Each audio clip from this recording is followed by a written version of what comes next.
Halo, perkenalkan nama saya Tabita Paulina Simamora sebagai data analyst yang akan mempresentasikan hasil analisis supply chain saya dari sebuah perusahaan. Nah, dari data yang sudah saya dapatkan terdapat banyak sekali informasi seperti data transaksi, data produk, data pelanggan, data pengiriman, bahkan juga profit ataupun benefit yang didapatkan oleh sebuah perusahaan tersebut. Nah, saya menganalisis data tersebut dengan bantuan software Python dan juga saya membuatkan visualisasi dalam dashboard Power BI. Nah, di dalam Power BI ataupun dalam dashboard yang sudah saya bangun itu terdiri dari 3 yang menurut saya sangat utama dalam bisnis. Yang pertama itu ada business performance, yang kedua ada supply chain dan inventory, dan juga yang terakhir ada customer and marketing analytics.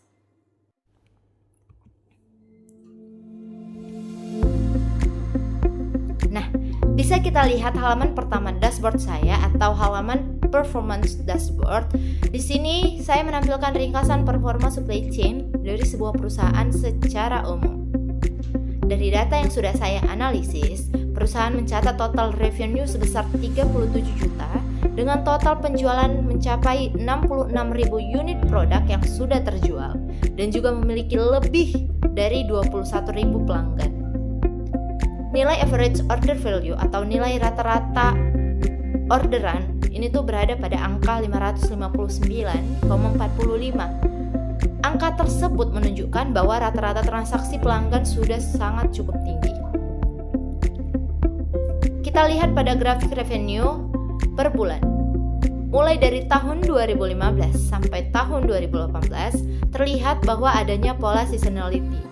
Ada periode kenaikan yang terjadi secara konsisten di pertengahan tahun. Juga ada penurunan di bulan-bulan tertentu. Mungkin bisa diakibatkan dengan diskon yang diadakan perusahaan per bulan ataupun event-event lainnya. Pola ini sangat penting bagi perusahaan untuk menjadikan dasar perencanaan stok dan juga strategi penjualannya. Untuk kontribusi produknya, kita lihat bahwa beberapa produk seperti Yakima Double Down Ace memberikan revenue yang sangat signifikan dibandingkan dengan produk-produk lainnya. Namun dalam kategori seperti fishing, clads, and camping hiking, ini tuh menjadi sumber pendapatan terbesar bagi perusahaan.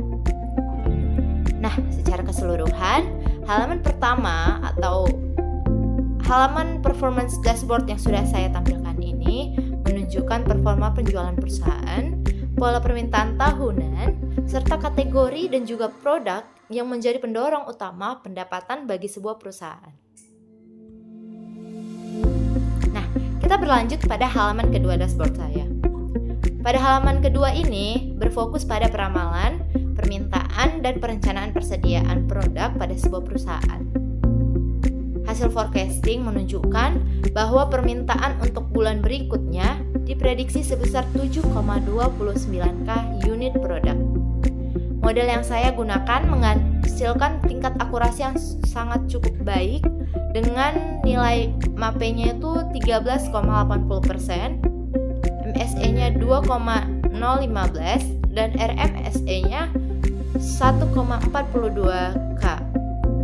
Nilai error ini masih dalam kategori wajar untuk data penjualan dengan volume besar, karena data yang saya kelola ini sebanyak 180.000 data.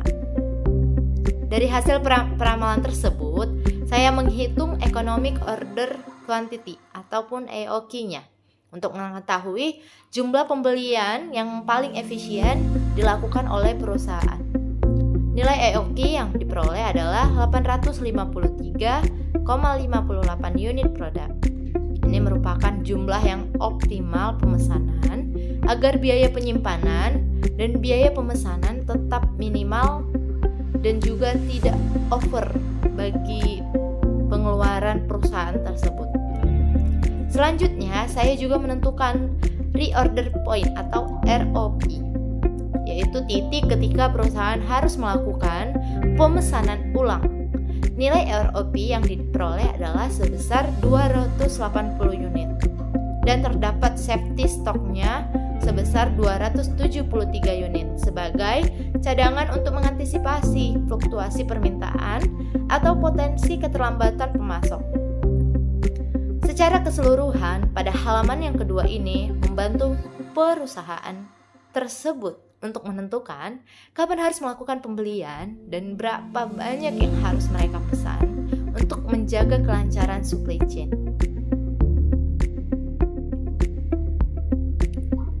Nah, berikutnya pada halaman ketiga, halaman terakhir pada visualisasi dashboard saya, di sini saya menampilkan analisis pelanggan menggunakan pendekatan RFM dan saya clustering menggunakan Cummins dan juga Topsys-nya.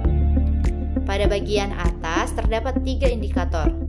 Total customer sebanyak 21.000 pelanggan, average frekuensi 8,74 kali transaksi, dan juga ada batch product sebesar 1.000 unit penjualan. Di bagian kanan terdapat RFM segment distribution. Di sini bisa kita lihat bahwa regular mendominasi sebesar 83,12%. Customer yang loyal sebesar 11,36%. Customer yang VIP sebesar 5,08% dan customer potensial itu sisanya.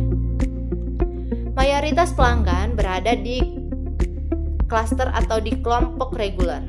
Namun, pada segmen loyal dan juga VIP adalah pelanggan yang bernilai tinggi yang memberikan kontribusi revenue yang sangat signifikan. Bisa kita lihat pada chart customer value by cluster atau monetary average, itu diperoleh hasil cluster menjadi 4 cluster. Ada cluster yang ketiga, itu tuh pelanggan yang paling bernilai itu angkanya yang didapat 4.631,81,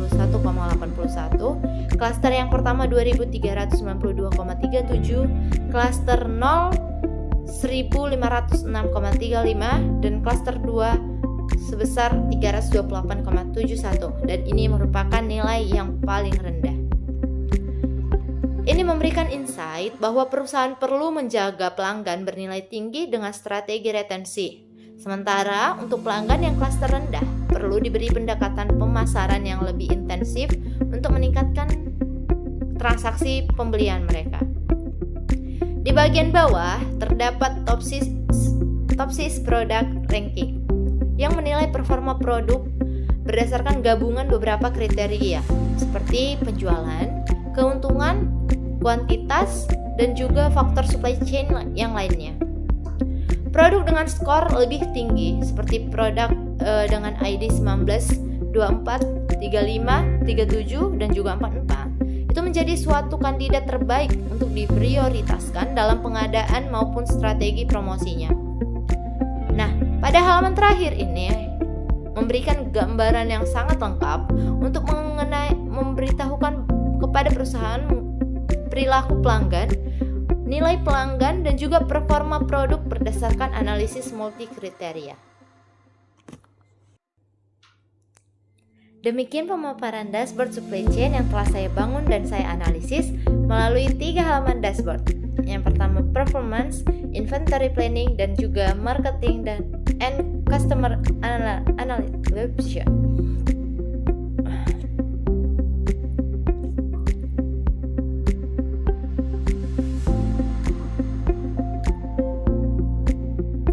Demikianlah pemaparan dashboard supply chain yang telah saya bangun dan analisis menjadi 3 halaman dashboard.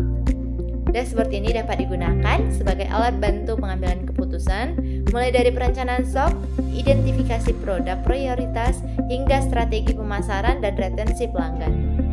Saya mengucapkan banyak terima kasih atas perhatian dan waktunya. Saya Tabita Paulina Simamora. Saya siap menjawab pertanyaan, menerima masukan, ataupun mendiskusikan rencana tindak lanjut dari hasil analisis ini. Sampai jumpa.